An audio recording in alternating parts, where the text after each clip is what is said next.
ये कहानी है दो बहनों की। ये दोनों बहनें एक ही स्कूल में पढ़ा करते थे। दोनों की पसंद नापसंद भी बिल्कुल एक जैसे थे। ये दोनों जुड़वा बहनें थे, लेकिन ये दोनों साधारण जुड़वा बहनों से काफ़ी अलग थे। ये दोनों कॉन्जॉइंट ट्विन्स थे। दोनों बहनें एक दूसरे से फिजिकली कनेक्टेड थे। दोनों में से एक लड़की की अपने पापा के साथ नहीं बनती थी। हमेशा ही लड़ाई झगड़ा हुआ करते थे। उसके बाद से कुछ दिनों तक वो लड़की उदास रहने लगी। धीरे धीरे वो सबसे दूर अलग रहने लगी।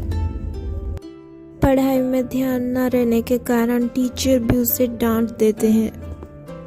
उसके बाद से 3-4 दिन तक वो स्कूल नहीं जाती।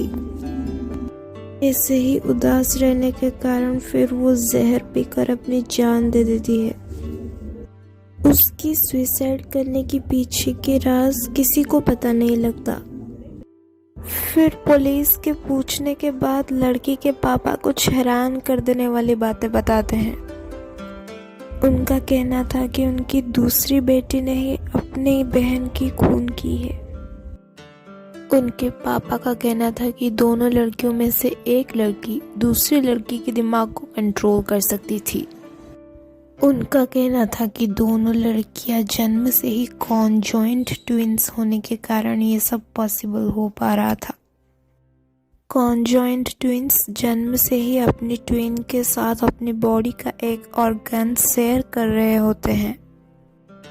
ठीक ऐसे ही इन दोनों लड़कियों की ब्रेन्स एक दूसरे से जन्म से ही कनेक्टेड थे। इसी वजह से दोनों लड़कियों में से एक लड़की दूसरी लड़की के दिमाग के थॉट्स को कुछ हद तक कंट्रोल कर पाती थी। कुछ दिनों बाद दूसरी लड़की भी पहली लड़की की तरह डिप्रेस्ड रहने लगी। अब इन बातों की पूरी सच्चाई जानने के लिए पुलिस ने डॉक्टर्स को सलाह दी।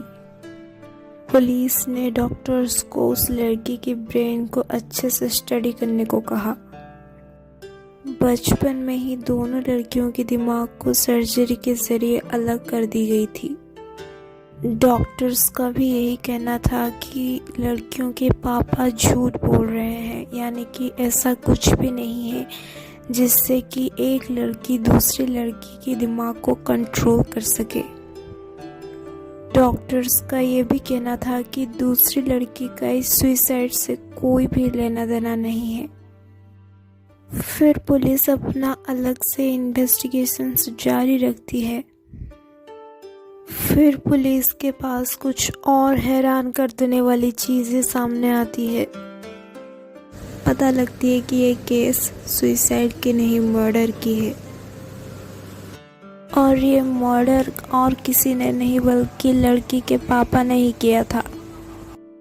और अपनी गलती छुपाने के लिए उन्होंने अपनी ही बेटी को फंसाया। बचपन से ही वो अपने दोनों बेटियों को पसंद नहीं करते थे। असल में उनको एक बेटा चाहिए था। बदले में 2 बेटियां पाकर वो बहुत नाखुश थे। इसलिए वो अपने दोनों बेटियों पर हमेशा गुस्सा निकालते थे। इसी वजह से दोनों बेटियां डिप्रेशन में थे। अंत में उनके पापा को जेल की सज़ा हो जाती है। कहानी यहीं पर ख़त्म होती है। वीडियो देखने के लिए धन्यवाद। मिलते हैं अगले वीडियो में। तब तक के लिए जुड़े रहिए मेरे साथ।